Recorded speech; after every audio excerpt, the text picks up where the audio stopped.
और इस वक्त की बड़ी खबर नई दिल्ली से आ रही है, जहां राज्यसभा की खाली सीटों पर 3 सितंबर को चुनाव होंगे। ये बड़ी खबर, जहां 12 राज्यसभा सीटों पर चुनाव होगा और 14 अगस्त से नामांकन की प्रक्रिया भी शुरू हो जाएगी।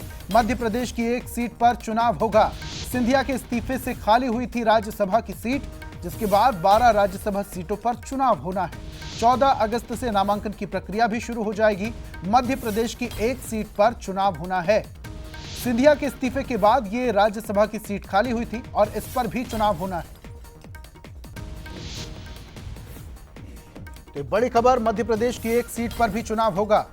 सिंधिया के इस्तीफे से खाली हुई थी राज्यसभा की सीट, जिस पर चुनाव होना है और 14 अगस्त से नामांकन की प्रक्रिया भी शुरू हो जाएगी। और ज्यादा जानकारी के साथ हमारे सहयोगी सूरज लाइव जुड़ चुके हैं। सूरज, सिंधिया के इस्तीफे के बाद ये राज्यसभा की सीट खाली हुई थी। 14 अगस्त से नामांकन की प्रक्रिया भी शुरू हो जाएगी। पार्टियां लगातार क्या तैयार हैं और क्या कुछ लोगों के नाम भी सामने आ सकते हैं? देखिए, बिल्कुल खासतौर से निर्वाचन आयोग ने चुनावी प्रक्रिया का जो टाइम टेबल है वो जारी किया। इसमें देश भर के करीब 9 राज्यों से 12 राज्यसभा की सीटें खाली हुई थी, इसको लेकर नोटिफिकेशन जारी किया है।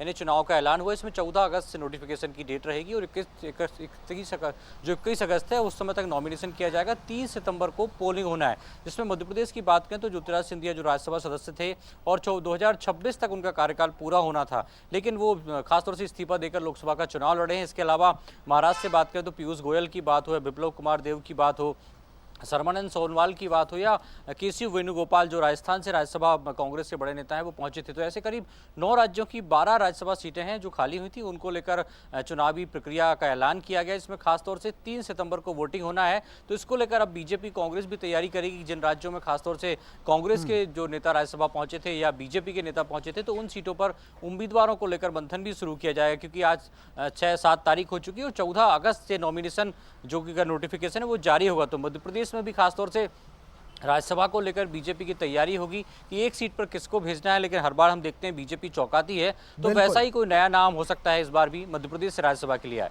बिल्कुल सूरज, और इसके अलावा बीजेपी की तरफ से संकेत भी मिल चुके हैं कि इस बार भी नाम जो है वो भी चौंकाने वाला होगा। बहुत बहुत शुक्रिया तमाम जानकारी हम तक साझा करने के लिए।